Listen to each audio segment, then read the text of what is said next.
Hazreti Fervet ibn Musayk ey cemaat dikkat edin. Şuna tarihte näme diye? El-İsabeh diye bir tarih kitap ve fakat sahabalar ayet diye Hazreti İbn Hacer Asqalani'nki. Şunu gördüm şu Hazreti Fervet ibn Musayk'i näme deyiptir? Şu Ferve Müslüman bolli ve Peygamberimiz dünyadan geçenden sonra murtet bolmadı. Peygamberimiz dünyadan geçenden sonra Müslümançılıktan çıkmadı. İmanına kaim durdu diyor ayet. Yani sonra top olmadı şeytana deydi da. Sonra oyunçası olmadı deydi. Çün Peygamberimiz dünyadan geçenine başka dövrükdeki tayfadan kan adamlar murtet bolup kafir oluyor. Bir tovarlarda yeni tövbe etdi, bir tovarlarda kafirlikte gitdiýärler. Hazreti Ebu Bekir Siddik olar bilen cihad etip başlaýar. O gurruna men girmeyin. Hazreti Fervet ibn Musayk başlı adam. Müslüman bolandan sonra digi kafir olmanlar. Digi şeytan günahdendir ondan sonra da masum günahden pak değildir. Ama özün şeytanın tofu etmeyenlerdir.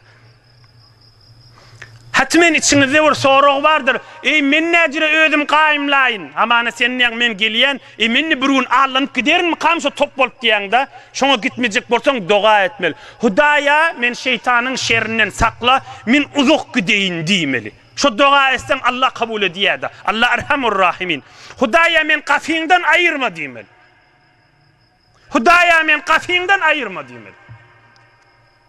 Canım sağ olup ovadolluk ya pul ya derinlik ben Allah'ına kana yeni tozik gidamayın nimel. Şola adamlar yeni meridesi yeni yıkılacak.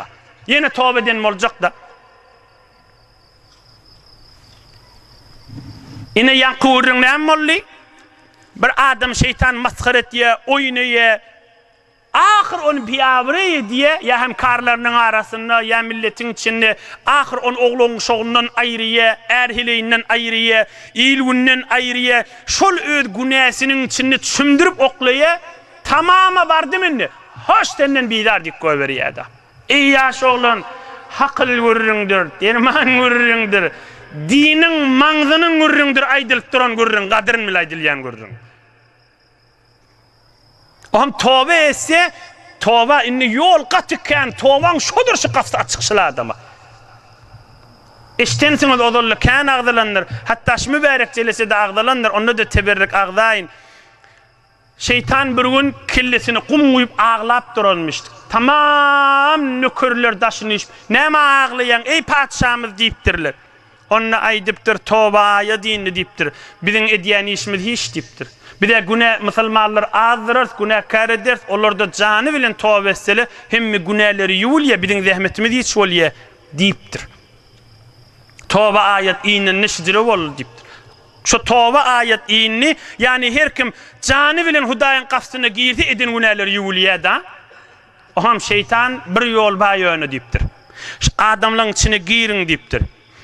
Tövbe diýerler, hey öyle kıyın zattır deyin, her nämedin adamla tövbe barmasın deyiptir.